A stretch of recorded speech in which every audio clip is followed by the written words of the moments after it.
வணக்கம். நான் உங்கள் ரஜினி ஆறுமுகம். சூப்பர் ஸ்டார் ரஜினிகாந்த் பற்றி மீடியாக்கள் வெளியிடுகிற பரபரப்பு இருக்கே, இவங்க பண்ற அலும்பு தான் தாங்க முடியல.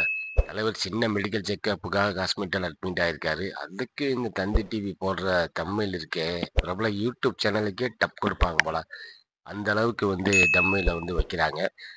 ஐசியூல நடிகர் ரஜினிகாந்த் மாற்றப்படும். ஐசியூல இருக்கிறாரு. ரஜினி பரபரக்கும் அப்போலோ இப்படியான வன்மத்தை பரப்புறது சரியா? மற்ற விஷயங்களில் எப்படியோ பண்ணிட்டு போகட்டும். ஆனா ஒருத்தர் உடல்நலம் கொண்டு ஹாஸ்பிட்டல்ல அட்மிட் ஆகியிருக்கிறத இப்படியா செய்தி போடுறது? மருத்துவமனை நிர்வாகமே ரஜினிகாந்துக்கு ஒண்ணும் இல்ல, நன்றாக இருக்கிறார் அப்படின்னு சொல்லியிருக்கிறாங்க. ஆனா இந்த மீடியா என்ன செய்தி போடுறாங்கன்னு பாருங்க. ஐசியூவில் ரஜினி இப்படியா போடுறது? கொஞ்சமாச்சும் மனசாட்சி வேணாமா? தலைவருக்கு உலகம் ஃபுல்லா கோடிக்கணக்கான ரசிகர்கள் இருக்காங்க. இந்த செய்திய பார்த்துட்டு பதட்டம் அடைய மாட்டாங்களா? டாக்டர் என்ன அறிக்கை குடுத்துருக்காங்கன்னு பார்த்துட்டு, அது மாதிரி தம்மில் வைக்கலாமே! அதாவது சினிமா கிசுகிசு பற்றி எப்படி வேணும்னாலும் தம்மில் வைங்க. இப்படி நல்லா இருக்கிற தலைவர உங்க சேனல்ல பரபரப்பு வைக்கிறதுக்காக இப்படி செய்தி போடுவது இவங்க தான் ஜனநாயகத்தின் 4வது தூணா? கேட்கறதுக்கே அருவருப்பா இருக்குல்ல, இந்த மீடியாக்கள பார்த்தா.